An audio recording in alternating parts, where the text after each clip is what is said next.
Red Dead Redemption month. First thoughts on Grand Theft Auto 3. When it came out, it was like the most hyped game ever. That was like when I hear Batman 89 coming out, when like The Dark Knight came out, Final Fantasy 7. Trying to figure out what else was that hyped. Avengers. It's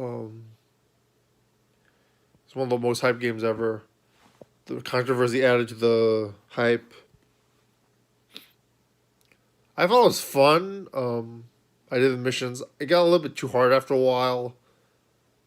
The controls sort of bothered me, especially with the ambulance. But otherwise, it was fun. It was cool just to like run around and do random stuff.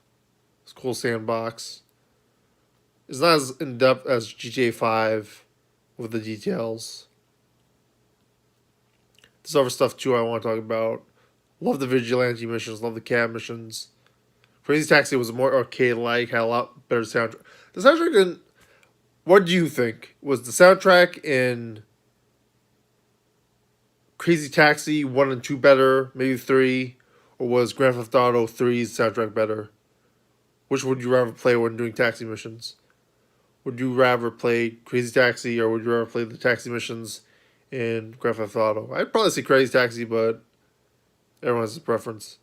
The Rampage missions were a lot of fun. Memories of the maps. Unlocking the other channels, other islands. It's cool to have voice acting. I don't remember the opening cutscene. If I did play it. Selling cars. When you first find out the prostitute stuff was pretty interesting. That's pretty hyped. It's weird. They had that stuff, but they didn't mind that, but they didn't like the hot coffee stuff, which is a little weird. Um, and I figured that hot coffee would have been GTA 3, but apparently it was in San Andreas. Vigilante missions were fun too. It doesn't make any sense how it would work in real life, but it was pretty cool that they had it. Where thoughts like on the script.